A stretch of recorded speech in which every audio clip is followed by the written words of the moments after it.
Un recente sondaggio dice che gli italiani sono praticamente divisi a metà tra chi ritiene indispensabili le centrali nucleari e chi è contrario. Il dibattito è iniziato da quando il governo Berlusconi ha annunciato che l'Italia ritornerà al nucleare dopo che ne era uscita grazie al referendum del 1987 in cui l'80% degli italiani era contrario. Per cui sarebbe onesto e democratico rispettare la scelta dei cittadini. Ma tant'è, così hanno deciso.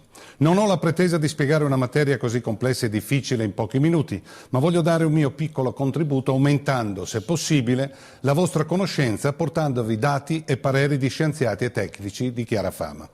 Ad esempio, il premio Nobel Cario Rubbia dice di essere contrario alla costruzione di nuove centrali nucleari non solo per motivi di sicurezza, ma per i punti critici che riguardano le scorie, l'approvvigionamento dell'uranio, la proliferazione nucleare.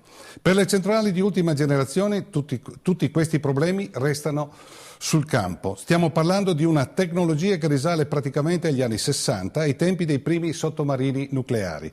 Così si costruirebbero centrali che dovrebbero durare fino al 2050 con tecnologia di quasi un secolo prima, quasi un secolo fa. È come se oggi viaggiassimo con delle automobili costruite con la tecnologia degli anni 30. Secondo l'AIA, l'Agenzia per l'Energia dell'OCSE, l'organizzazione che raccoglie i paesi industrializzati, i consumi di energia elettrica sono destinati da oggi al 2050 a raddoppiare se non a triplicare e per far fronte a questi bisogni serve costruire 1 migliaio di nuove centrali, metà per sostituire le 439 oggi in funzione nel mondo. Insomma, servirebbe costruire una trentina di centrali nucleari l'anno. Ma secondo autorevoli istituti di ricerca, fare 30 centrali nucleari l'anno nel mondo creerebbe un ingorgo tale di appalti che farebbe salire i costi a livelli insostenibili. Tutto questo per produrre poi solo il 5-6% dell'energia elettrica consumata nel mondo. Poi c'è il problema uranio. Con i consumi attuali si calcola che potrebbe durare circa 70 anni. Per cui è evidente che se si dovessero raddoppiare le centrali, entro 30 o 40 anni l'uranio si esaurirebbe. Qualcuno dice che le centrali con combustibile fossile,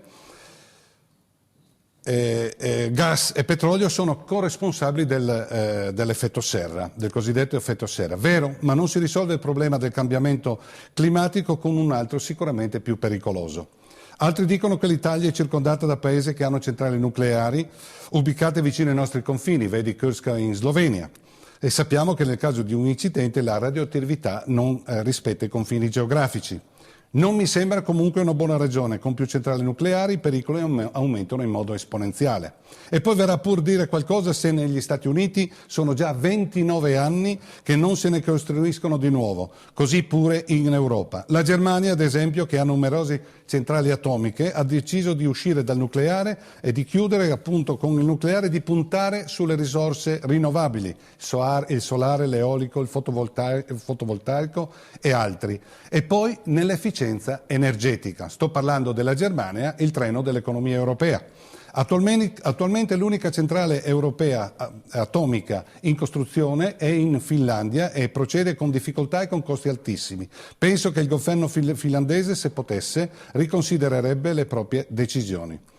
E poi le scorie radioattive, problema irrisolto in tutto il mondo. In Italia abbiamo ancora le scorie di quel breve periodo in cui le centrali erano in funzione.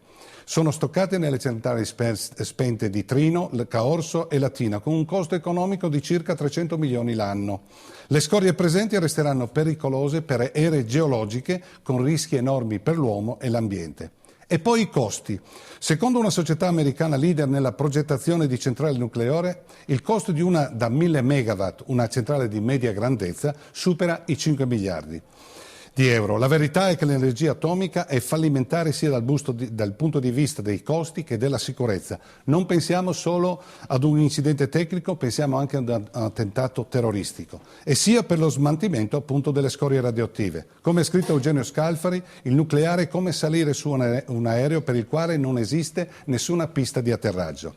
E poi quando sento il ministro delle attività produttive Scajola dichiarare a Report, una trasmissione di Rai 3, che l'Italia si doterà in futuro di 7, 8, 9, 10 centrali nucleari come se fossero dei numeri giocati all'otto, mi spavento per il dilettantismo, il pressappochismo di chi dovrà fare queste scelte che potrebbero incidere sulle future generazioni per migliaia di anni. Arrivederci a mercoledì prossimo.